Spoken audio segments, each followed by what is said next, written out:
Entirely. Welcome, everybody. I'm David Asman, in for Neil Cavuto.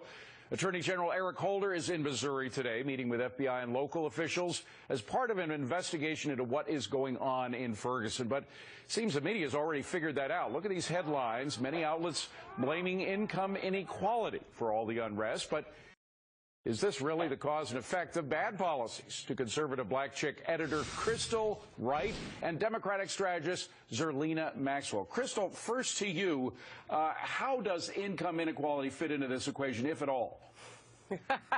You know, I throw my hands up in the air. That's the lamest excuse I've ever heard of.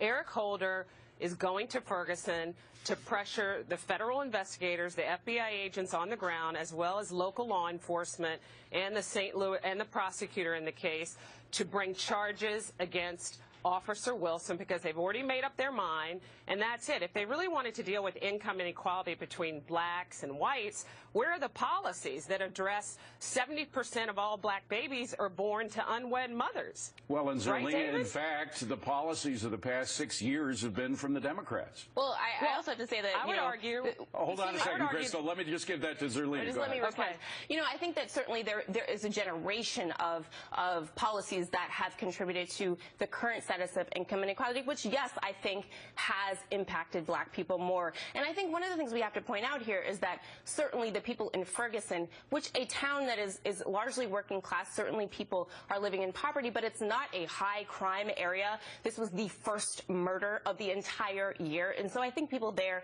are certainly looking for jobs and access to opportunities, and that's why they're frustrated. Everybody's looking, black, white, yellow, it doesn't matter. People are looking for jobs. That's part of the problem, Chris. Right. So we don't have enough jobs, enough meaningful jobs anyway, and certainly not enough of a recovery going on. David, you make excellent points about our lackluster, jobless economy. And it's not just black unemployment, by the way, is always, I think right now it's running double the national average. Right. But white it's gotten people, worse all in people the past 6 years. Right. All people of color want jobs. And what has this president done for the last 5.5 years? He's passed things like Obamacare, Dodd-Frank, policies against job creation. But I want to correct one thing that your other guest just Zerlina. said.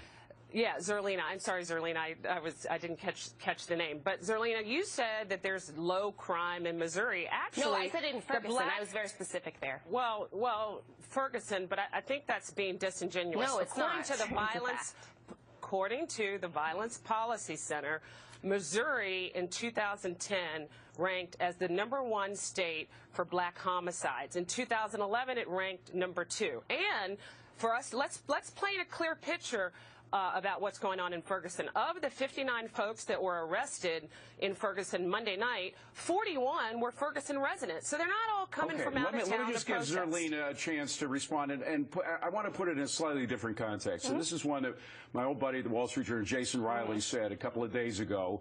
He said, look, the black crime rate in the 1960s was much lower than it is today. And yet in the 1960s, nobody would argue that in the 1960s there was more opportunity for minorities than there is today. Nobody would argue that there was less racism back in the 1960s than there is today, and yet the crime rate was lower. Why? The crime rate has increasingly been going down since the time you're talking about. And I think one of the things we have to focus on here is if there is not economic... Hold on. No, it is not. If there's not access I'm sorry. It is not true. It is absolutely... Then there is more crime. Zerlina, you're wrong. In the early 1960s, the crime rate was very low in black communities. It is much higher in black communities today. Why? Considering there was more prejudice back then. But over the past 20 years, I'm saying the crime rate has gone down, but economic opportunity has not gone up. In black communities. That's not true. That's not true. In black communities, the crime rate was much higher in the early 60s. In the 1960s, and I'm talking about from 1980 on, after the war on drugs. What I'm saying is that when you're putting people in black, putting people in communities with no access to economic opportunity and making a bridge to success, you're going to have high rates of crime. You're not answering the question. I am answering the question. Hold on a second. I'm the judge of whether you are or not, because I just asked you. In the 1960s, the crime rate was lower in the black communities than it is today, even though prejudice was higher and opportunity was less.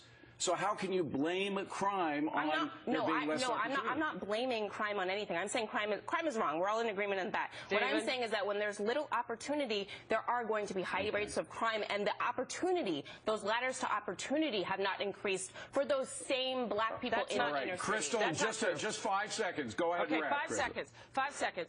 Back in 1963, Daniel Patrick Moynihan wrote about the destruction of the black family. And you know what he said? He was noticing a disturbing trend of fatherless black homes and an increase in black men going to jails and a higher dependency on welfare. And that's where we are today, Zerlina. It's not because of lack of opportunity. It is not because of single mothers. I'm sorry. That is not fair to blame single mothers. Ladies, we have to end the topic there, and we do have a lot more grist for the mill. I'm sorry, but we have literally run out of time. We thank you both for coming in. Thank you. Crystal and Zerlina. So is attorney